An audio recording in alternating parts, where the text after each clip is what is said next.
Hello बच्चों, welcome to Adishree publications. मैं हूं आपकी साइंस एजुकेटर ख्याति और आज मैं लेके आई हूं आपके लिए एक बहुत ही interesting chapter, chapter number 13। Chapter का नाम है नेचुरल डिजास्टर्स। अब इंटरेस्टिंग कैसे हो सकते हैं नेचुरल डिजास्टर्स? ये इसलिए इंटरेस्टिंग है क्योंकि ये अर्थ का या नेचर का एक तरीका है ये दिखाने का that something is not going right, है ना। और कई बार ये नेचुरल डिजास्टर्स इसलिए भी होते हैं ताकि हमारे जो अर्थ का इकोसिस्टम है वो रीसेट हो पाए। ठीक है, चलिए हम लोग ये स्टार्ट करते हैं चैप्टर और समझते हैं कि आज के हमारे करिकुलर गोल्स क्या हैं। और कॉन्सेप्ट ओवरव्यू में हम ये देखेंगे कि हम इस चैप्टर में कौन कौन से टॉपिक्स कवर करने वाले हैं। ठीक है, let's just start. Now, the first thing that we have is identify different types of natural disaster. हमें क्या आइडेंटिफाई करना है, क्या होते हैं different types of natural disaster. Understand the basic causes of each type of natural disaster. Basic causes समझने हैं हर type के natural disaster के. Discuss how human actions can worsen natural disaster. अब humans जो हैं उनके actions की वजह से कैसे ये already very dangerous natural disaster और worsen यानी और बुरे हो सकते हैं, इनका जो इफेक्ट है वो और बुरा हो जाएगा. Now let's see the concept overview. What are natural disaster? We are going to understand floods, volcanoes, earthquakes. ये कुछ नेचुरल डिजास्टर्स हैं. What are the others? Tidal waves and tsunami. What's cyclone and what's the disaster management. क्योंकि एक disaster अगर आ गया है तो उसमें अगर हमें ह्यूमन लाइफ, एनिमल लाइफ को ज्यादा से ज्यादा प्रोटेक्ट करना है तो वी नीड अ मैनेजमेंट जिससे हम सब कुछ मैनेज कर पाए और सब कुछ स्मूथली उस सिचुएशन में भी चला जाए, हम उस जगह को वेकेट कर पाए टाइम रहते and there is no loss of life और money. Okay, let's see. We see in the news that somewhere a great loss has been done due to heavy rainfall or earthquake or drought. ये कुछ natural disasters हैं जिनकी वजह से हम क्या देखते हैं, देयर आर ग्रेट लॉस ना. आपने अभी सुना होगा देयर वर फ्लड्स, राइट? अभी जब दिल्ली में and in other states also there were floods. Floods एक नेचुरल डिजास्टर ही है और इनकी वजह से there is a great amount of loss which happens. There are changes that occur in nature from time to time. Changes तो nature में होते रहते हैं टाइम टू टाइम, बट कुछ चेंजेस जो होते हैं वो हमारे लिए फेवरेबल नहीं होते. There are some events which occur in nature time to time. Some of them can be caused due to heavy loss to mankind. तो कुछ इनमें से मैनकाइंड को बहुत लॉस पहुंचा सकते हैं. ठीक है, so what are those are the natural disasters. अब नेचुरल डिजास्टर क्या होता है? A natural disaster is a major accident. It's what? It's a major accident which occurs naturally होता है, causing a great loss of life and property. Life and property का इसमें बहुत loss होता है बिकॉज आप अभी समझेंगे कि कैसे different types of natural disaster कितनी बड़े लेवल पर डिस्ट्रक्शन लाते हैं अपने साथ, है ना. क्या एग्जांपल्स हैं? Earthquake, flood, drought, cyclone and tsunami. ये कुछ चीजें हैं जो बहुत ही डेंजरस नेचुरल डिजास्टर हैं और ये बहुत ही क्विक मैनेजमेंट रिक्वायर करती है. इनके बारे में हम लोग अब डिटेल में भी पढ़ेंगे ताकि आप समझ पाए कि ये नेचुरल डिजास्टर में होता क्या है. ठीक है. Now what's flood? When huge amount of water overflows in a dry land, it causes flood. और बहुत huge amount of water, जैसे आपको इस पिक्चर में विजिबल हो रहा है, these buses, these trucks, ये कितना, they are half immersed in water. क्या ये इतने इमर्स होने चाहिए वाटर में? आर यू इमेजिनिंग कि कितना लॉस हो गया ये 4-5 व्हीकल्स के डूबने से, है ना. And there is a whole house which is there, है ना. एक पूरा घर इट्स ड्राउन्ड, है ना. सो फ्लड में क्या होता है, ड्राई लैंड पे जब इतना पानी आ जाएगा it feels like these trucks are parked under some water और इन सम ओशन, है ना. तो ऐसा नहीं है, ये ड्राई लैंड था, इसमें नेचुरल डिजास्टर फ्लड की वजह से इतना पानी भर गया. ठीक है. At the time At times, the flow of water is so strong that it causes a great deal of damage to building and tree. क्या cause होता है? There is a great deal of damage to the buildings and trees. यहाँ पे आप देख सकते हैं ये trees जो है ये भी tilt हो गए हैं, ये गिर जाएंगे अब. Floods are caused due to heavy rainfall or overflowing of river water. जब बहुत ज्यादा हेवी रेनफॉल होती है या रिवर वाटर इतना ओवरफ्लो हो जाता है that it starts coming to the land.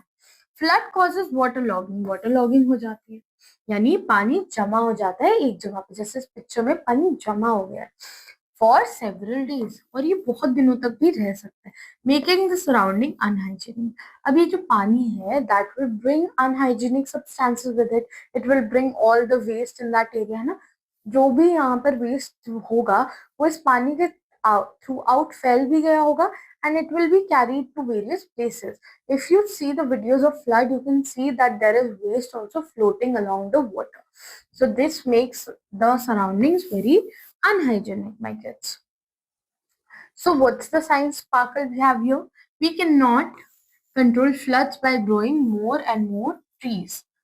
Sorry, we can control the flood. हम फ्लड को कंट्रोल कर पाते हैं अगर हम बहुत ट्रीज उगाएं एंड बिल्डिंग चेक डैम्स। अगर हम उस जो रिवर का वाटर फ्लो हो रहा था, ओवरफ्लो हो रहा था, उसे रोक लें, है ना, उसे रोका भी तो जा सकता है ताकि वो पानी किसी अच्छे पर्पस के लिए यूज हो rather than causing destruction. So this is a very good way to stop floods. One is building dams, which will be done by the government, obviously, but growing more and more trees. We can also start planting some trees. और ये तो हम science के हर chapter में पढ़ते आ रहे हैं कि ट्रीज का होना कितना इम्पोर्टेंट है। Okay, let's see now what are volcanoes. Volcanoes होते हैं द अर्थ कोर और the centre of the earth contain molten rock. जो हमने पढ़ा था अर्थ का स्ट्रक्चर, उसमें हमने क्या पढ़ा था कि जो अर्थ का सेंटर होता है it has molten rocks. Volcanoes are cracks in the earth crust due to which magma or other gases and ash come out through the cracks.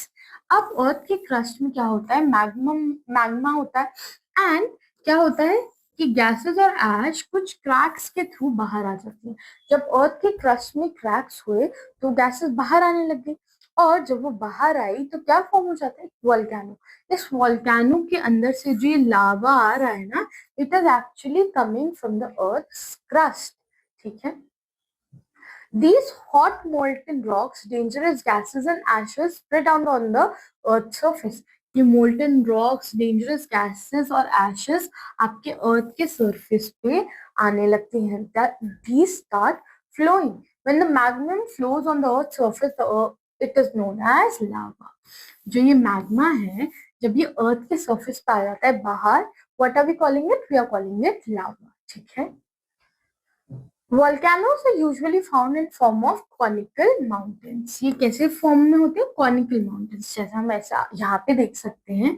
It is in the form of a cone. एक cone आपको यहाँ पे दिख रहा है, ठीक है।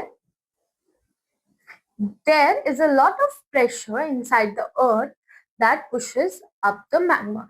बहुत प्रेशर होता है अंदर, यहाँ पे ना बहुत प्रेशर होगा तभी तो ये मैग्मा ऊपर की तरफ जा रहा है ना। There are gases which is pushing the magma upward.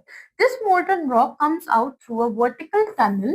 Vertical tunnel होती है called the vent. अब इसी के अंदर there is a vertical tunnel like structure. देख रहे हैं आप, सेंटर जो है, सेंटर में से ही ये जो लावा है वो आ रहा है, ठीक है। It flows through the crater as lava. ये बाहर आके क्या बन जाता है, लावा। और जब लावा कूल डाउन होता है it solidifies and forms rock. ये जब लावा बाहर आके फाइनली कूल डाउन होना स्टार्ट होता है, बहुत टाइम लगता है इसमें, it starts forming rocks.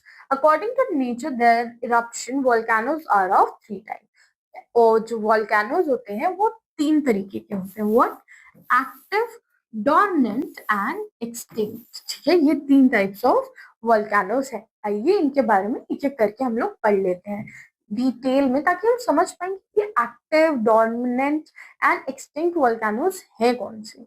Now what is active volcanoes? Active word से ही समझ आ रहा है कि ये रेगुलरली इरप्ट होते हैं। दे इरप्ट रेगुलरली और they have erupted in the recent past.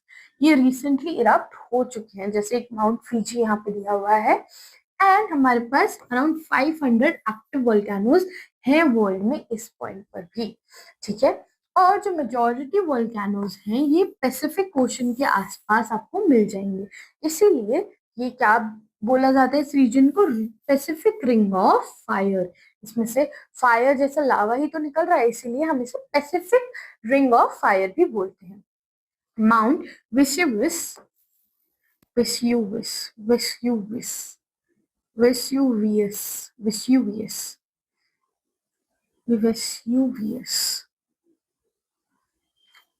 So now Mount Vesuvius and Mount Fuji are two famous active volcanoes. ये दो famous active volcanoes हैं. Barren Island is the only active volcano in Indian subcontinent. Barren Island India का only volcanic site है, यानी volcano सिर्फ वहां पे है. It is located in where it is located, Andaman and Nicobar island. Andaman और निकोबार आइलैंड्स जो हैं हमारे वहां पर ये लोकेटेड है. ठीक है. What are dormant volcanoes? Of dormant volcanoes क्या होते हैं? These are those volcanoes which are not currently erupting, but ये future में these can erupt in the future क्योंकि इनमें cracks are there. अभी they are not active, अभी active नहीं है. अब इनके एग्जाम्पल क्या है? Narcondam in Andaman and Nicobar and mount Kilimanjaro in Tanzania. ठीक है, ये दो एग्जाम्पल हैं उन वोल्केनोस के जो डोमिनेंट है, यानी ये अभी इरप्ट नहीं हो रहे हैं, they can erupt in the near future. Okay. Extinct volcanoes कौन से होते हैं? एक्सटिंक्ट वोल्केनोस वो हैं जिन्होंने दे हैव स्टॉप्ड इरप्टिंग. अब इनमें से इरप्शन नहीं होती है because they do not have the supply of lava. अब इनका जो सप्लाई ऑफ लावा है वो खत्म हो चुका है. तो इसका एग्जाम्पल क्या है? एम्परर सी माउंट चेन जो कहाँ पे है? पैसिफिक ओशन में. ठीक है, ये इनका एक एग्जाम्पल है. और नीदरलैंड्स में भी ऐसा ही एक वोल्केनो आपको देखने को मिल जाएगा. Now let's see what's earthquake. Have experienced a earthquake yet? आप लोगों ने कभी ऐसा एक्सपीरियंस किया है जिससे the earth below your feet, the floor is shaking a little? कभी आपने ऑब्जर्व किया है? ये जब होता है ना, it's a little scary. And if the earthquake is on a large scale, यानी बहुत high level पे earthquake आया है, the scale of the earthquake is very high, then you can feel the earth shaking and buildings even fall. Let's study. It is a sudden movement of part of the earth surface. Earth का surface एकदम से move करने लग जाता है.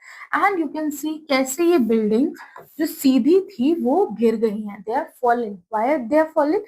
Because the earth started shaking. ठीक है. Now, how is it caused? It is caused by shock waves that travel through solid rocks. ये shock waves के through होता है जो solid rocks में आती हैं. From under the ground, underground आती हैं. The point under the earth where the earthquake start is called the focus. अब जहां से earthquake start होता है अर्थ के अंदर, उसको focus point कहते हैं. और जो एरिया में ये आता है just above the area, like if you can see this is the earth, and यहाँ से आप समझ लीजिए earthquake start हुआ. और इसके जस्ट ऊपर जो पॉइंट अर्थ के सरफेस पर होगा जहां पे earthquake फील होना सबसे ज्यादा आपको फील होगा, दैट्स द एपी सेंटर. और जो मैक्सिमम डेंजर होता है वो इसी एरिया में होता है, एपी सेंटर वाले एरिया में. ठीक है. और पहले बड़े अर्थक्वेक के बाद छोटे शेकिंग्स और ट्रेमर्स भी आपको दिख जाएंगे, क्योंकि अगर आप समझिए अर्थ के अंदर एक प्लेट है जो खिसकी है, उससे obviously first there will be a big eruption, like big disturbance in the middle जहां से the plate has been disturbed, and फिर बाकी सारी चीजों पे भी वो वाइब्रेशन थोड़ा थोड़ा जाएगा. सो दो स्मॉल शेकिंग और tremors, they are called what? They are called the after shock. ठीक है. और आफ्टर शॉक सेवरल डेज तक भी चल सकते हैं. ठीक है. अब 2000 on January 26, 2001, Bhuj and the neighborhood district of Gujarat suffered heavy loss of life and property caused by severe earthquake. जो गुजरात में 2001 में एक बहुत स्ट्रॉन्ग अर्थक्वेक आया था, that caused a lot of loss of property as it was the epicentre. Epicentre वहीं पर था. ठीक है. अब हम अर्थक्वेक के स्केल को कैसे मेजर करेंगे? हमें पता कैसे चलेगा कि कितना what was the intensity of the earthquake? तो वो भी हमने मेजर कर लिया है. इंटेंसिटी, डायरेक्शन और ड्यूरेशन हम सब पता लगा सकते हैं अर्थक्वेक की कैसे, सिस्मोग्राफ से। ठीक है, एक सिस्मोग्राफ के यूज से आप इंटेंसिटी, डायरेक्शन और ड्यूरेशन सब पता कर सकते हैं। और ये कैसे होता है, by using the Richter scale. ठीक है, आप इंटेंसिटी किससे मेजर कर रहे हैं, during using a device which is made here, the Richter scale. और 5 या 5 से ज्यादा वाले जो रिक्टर स्केल पे होते हैं, it is assume that the earthquake was very high. अगर 5 या 5 से ज्यादा स्केल का मैग्नीट्यूड का अर्थक्वेक आ रहा है तो that's considered very high. Now, what are the effects of an earthquake? Earthquake of high intensity always cause great loss of property and people, natural resources, building, bridges, roads. Trees are uprooted. अब समझिए कि सब कुछ हमारा अर्थ की surface पे it's balanced है ना। जैसे आपने एक मॉडल बनाया, it is balanced on the cardboard. अगर वो कार्डबोर्ड हिला देगा कोई तो क्या होगा, the whole model will fall. ऐसे ही जैसे जब अर्थ में होता है, there is a great amount of loss. It's like just like that model, the buildings, the cars, they just fall down and this loss is very great. Okay, electric जो transmissions होते हैं वो collapse कर जाते हैं। जो Fyers होती हैं वो भी अफेक्टेड एरिया में कॉज हो सकती हैं, क्योंकि obviously there is a lot of material kept near fire. तो 1 मिनट लगता है ना, अगर ऑयल कहीं पे भी फायर के पास रखा होगा तो the fire will also start along with the earthquake. और ऐसे सिचुएशंस को हैंडल करना हमारे लिए बहुत डिफिकल्ट हो जाता है। तो इसमें वी ट्राई कि सबसे पहले हम ह्यूमन लाइफ को बचाएं, है ना, सबसे इंपॉर्टेंट ह्यूमन लाइफ है। ठीक है, now let's see the another one, और टाइडल वेव्स एंड सुनामी।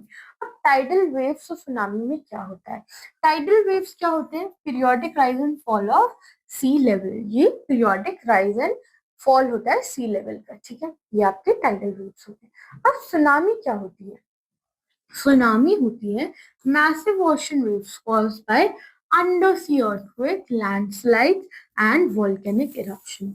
जब सी के अंडर का जो प्लेट है ना, अर्थ के प्लेट्स, वो जब शेक करते हैं अर्थक्वेक की वजह से, वोल्केनिक इरप्शन की वजह से, या फिर लैंडस्लाइड की वजह से, तो obviously the water will also get disturb, है ना। वाटर विल आल्सो, अगर ग्लास ऑफ वाटर है आप उसे बहुत जल्दी से हिला देंगे, व्हाट हैपेंस, तो वाटर फॉल्स। सेम यहाँ पे हुआ, this water starts falling। ठीक है, एंड सुनामीज को हम टाइडल वेव्स भी बोलते हैं। तो यही चीजें हैं, लैंडस्लाइड, अंडर सी अर्थक्वेक और वोल्केनिक इरप्शन, जो सुनामी ला रही हैं। और सुनामी की स्पीड क्या हो सकती है, 8000 किलोमीटर पर आवर। ये इतना डिस्टेंस, ये जो वाटर सुनामी में आएगा वो इतना डिस्टेंस कवर कर सकता है। एंड जब ये वाटर आता है लैंड पर बहुत स्पीड से, ये ह्यूज वेव में ट्रांसफॉर्म हो जाता है। और ये जो वेव है, जो ये वेव उठ के आ रही है यहाँ से, यू कैन सी कि ये पानी कहाँ तक जाएगा और ये कितना एरिया, यहाँ तो बीच ही है, बीच के आसपास जो यहाँ बिल्डिंग्स है ना, उस तक ये जाएगा और उनको भी डिस्ट्रक्ट करेगा। और इससे क्या होगा, लाइफ एंड प्रॉपर्टी का लॉस तो होगा ही होगा। 2004 दिसंबर 26 एक सुनामी आई थी इंडियन ओशन में, caused in the Indian ocean. ठीक है, अर्थक्वेक आया था और उसकी वजह से फिर सुनामी आ गई थी। और कौन से कंट्रीज इससे अफेक्ट हुई थी, India, Sri Lanka, Bangladesh and Thailand.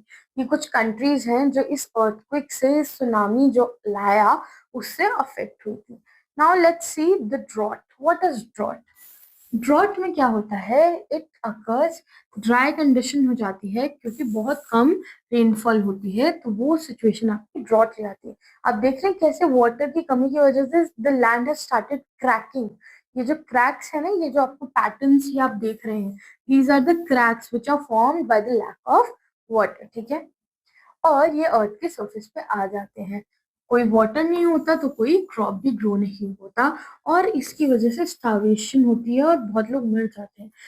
Due to the lack of food, due to the lack of water, there is starvation and many people start dying. क्योंकि कुछ है ही नहीं ना लाइफ सपोर्ट करने के लिए, पानी नहीं तो लाइफ नहीं होती है। ठीक है, now let's see what's a cyclone, cyclone एक वेदर फिनोमिना होता है, बहुत पावरफुल। एक जब स्टॉर्म बहुत तेज सर्कल करने लगता है, स्पाइरल होने लगता है, ऐसे आपको ना ये यहाँ पे ऐसे दिख रहा है, ये कुछ ऐसा बन रहा है, this is the spiral which is formed by the storm.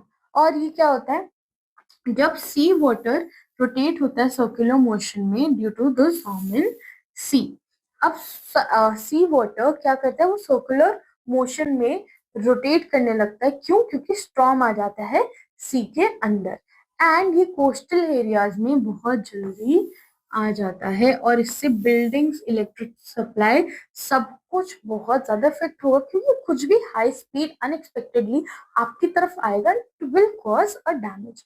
Now we have studied about this dangerous situation. अब देखते हैं इनको मैनेज कैसे किया जा सकता है, how can we decrease the loss that they are causing. Okay, will C.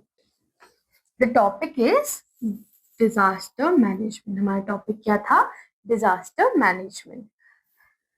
A natural calamity slows down the progress of the country. Obviously, country की progress slow down होगी, क्योंकि हमारी जो buildings है, हमारे जो documents है, सब damage हो गए. So we need to plan ahead to avoid massive damage and destruction. हमें plan करना पड़ेगा ताकि massive damage और destruction avoid कर सके. तो हम क्या करना पड़ेगा, हमें एक साथ आना पड़ेगा. We have to join hands in need and try to face the problem briefly. ठीक है. अब हम लोग इस सिचुएशन को कैसे एज अ टीम, है ना, the country is a team, only as a team we can handle. What we have to do, doctors helps the patient. जो भी इंजर्ड लोग होंगे उनको मेडिकल ट्रीटमेंट कौन देते हैं, हमारे डॉक्टर देते हैं। पुलिस क्या करते हैं, वो नेचुरल कैलामिटी में रेस्क्यू वर्क करते हैं, क्योंकि डॉक्टर तक पेशेंट को पहुंचाएंगे तो पुलिस ही ना, और फायरमैन हमारे फायर जो भी कॉज होती है ऐसी सिचुएशन में उनसे बचा लेते हैं। ठीक है। और जो हमारी आर्म फोर्सेस होती है, यानी द इंडियन आर्मी और एनी अदर आर्मी, वो क्या करती है, they also play a great role. Air force क्या करती है, एयरफोर्स आपके लिए फूड और क्लोथ प्रोवाइड करती है। ठीक है, फूड, क्लोथ और वाटर पैकेट सब आपकी एयरफोर्स देती है। ठीक है, कहाँ पर, अफेक्टेड एरियाज में। कहाँ पर दे रही है, अफेक्टेड एरियाज में।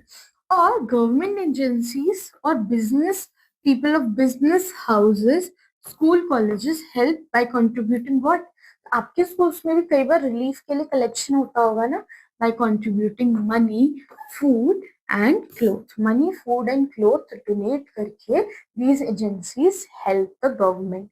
ठीक है, कैसे हेल्प करती हैं, they help by donating such things, क्योंकि इन डिजास्टर में जो लोग फंसे हैं, are they left with anything, they are not left with anything, so they require our help and we should donate as much as we can, right? और weather forecast, weather forecast क्या, heavy rainfall, flood और cyclone जैसी चीजें हमारा weather forecast predict कर पाता है। तो इससे हम लोग पहले ही लोगों को वहां से हटा सकते हैं and we can save their lifes. और मीडिया, मीडिया बहुत इंपॉर्टेंट रोल प्ले करती है, क्यों, क्योंकि it gives us updated information. अगर आपका कोई लव्ड वन और the family member is stuck there, तो मीडिया गिव्स द इंफॉर्मेशन, क्योंकि उनके पास तो शायद ही कोई मीन्स बचता है कम्युनिकेट करने का। और ये पीपल को अपील करते हैं जो अनअफेक्टेड एरिया में हैं, to help the affected people. जो अफेक्टेड लोग हैं उनको हेल्प करने के लिए भी ये क्या करते हैं, अपील करते हैं। और बहुत ऑर्गेनाइजेशंस हैं जो क्या करते हैं, they provide support to the people. बहुत एनजीओज होते हैं, है ना, what good work they are doing, right. जैसे Red Cross Society, World Health Organization, United Nations Children Emergency Fund, UNICEF. ठीक है, ये क्या करते हैं, दे गिव सपोर्ट इस टाइम ऑफ नीड में। चलिए, ये चैप्टर यहाँ खत्म होता है, let us revise it quickly. अब नेचुरल इवेंट जिससे बहुत लॉस होता है वो क्या है, हमारा नेचुरल डिजास्टर है। Now what is a volcano, जब क्रैक आ जाते हैं अर्थ के क्रस्ट में। अब जो हॉट मोल्टन लावा जब वो अर्थ के इनसाइड होता है उसे बोलते हैं हम मैग्मा। और वोल्केनोस की शेप क्या होती है, they are usually conical in shape. ठीक है, और अर्थ क्यों क्यों आते हैं, अर्थक्वेक आर कॉज्ड क्योंकि शॉक वेव्स ट्रैवल करती हैं सॉलिड रॉक्स के थ्रू अंडर द ग्राउंड। ठीक है, फिर अगर अर्थक्वेक आया है उसको हम मेजर कैसे करते हैं? सिस्मोग्राफ से, and is measure in the Richter scale, Richter scale के थ्रू, and the machine is device we can say is seismograph. Okay, tsunami को हम लोग और क्या बोलते हैं? टाइडल वेव्स भी हम इसे बोलते हैं. और जब इसका ऑपोजिट यानी बहुत ड्राई कंडीशन हो जाती है लेस रेनफॉल की वजह से, we call it a drought. Okay, now let's see what's a cyclone. Cyclone होता है powerful storm circling in the spiral pattern, है ना. साइक्लोन स्पाइरल पैटर्न में ऐसे गोल गोल घूमने वाला एक स्टॉर्म होता है. और जो बहुत सारी ऑर्गेनाइजेशंस होती हैं, ये इन सिचुएशन में लोगों को रिलीफ प्रोवाइड करने के लिए, सपोर्ट करने के लिए they are working always day and night. Okay, that was it for this chapter. I hope आप इसको पढ़ने के बाद नेचुरल डिजास्टर्स के बारे में समझ गए होंगे, and now you are understanding what is the severity and seriousness of the situation if something like this occurs. You do not have to be scared. You have to just use your brain and act calmly to save yourself and to save the loved ones that you have. Now, I'll meet you in the next chapter. Until then, you have to take very good care of yourself and you have to keep yourself protected. Thank you, kids.